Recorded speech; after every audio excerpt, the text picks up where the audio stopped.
Welcome to Gelous Tutorials. Today I will show you a quicker method for removal by using our E-File pen. Let's get into it. Ensure your Gelous E-File pen is fully charged before use. To charge, insert the USB-C end of the cable into the device and the USB-A end into a power source.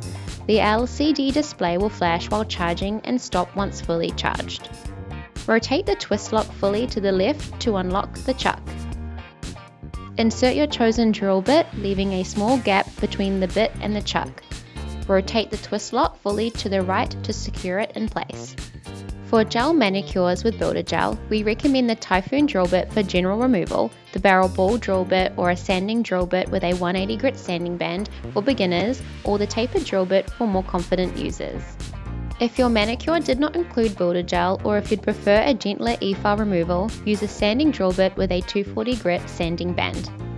Hold the on-off increase speed button for 2 seconds to power on the device. Tap the same button to adjust the speed starting on level 1 if you're a beginner, using cuticle drill bits or a 240 grit sanding band or natural nails. The E-file pen will automatically turn off after 10 minutes for safety.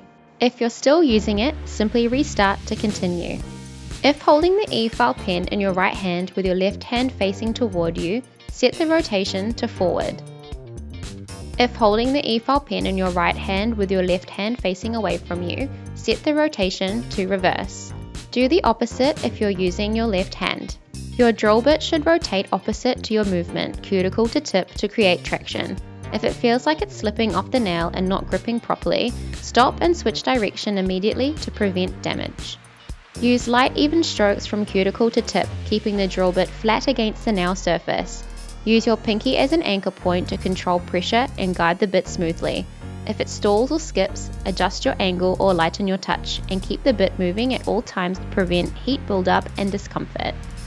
Work around the cuticle area and sidewalls carefully, turning your hand as needed to maintain a safe angle and steady contact. If needed, you can turn your hand around, making sure to change the E-file rotation. Stop once you have removed the desired amount. If you've used builder gel, it's fine to leave some behind. You can smooth it using a 180 grit side of the nail file or a sanding drill bit with a 240 grit sanding band. If you'd prefer to remove completely, use the sanding drill bit with a 240 grit sanding band to gently buff the remaining product away. When removing down to the natural nail, take care not to overbuff, as this can thin the nail plate and cause sensitivity. Here I've left some builder gel on. Turn off your E-file pen by holding the on-off increase speed button down for 2 seconds. Brush away dust on your hands and nails using the Gelous dust brush. With the drill bit still inserted and the E-file pen off, remove dust from the device with the Gelous dust brush. Apply Gelous cuticle oil to your nails and surrounding skin to nourish and moisturize. When you're ready to reapply, start from the beginning. Prep, apply base coat, and continue as usual. Thanks for watching.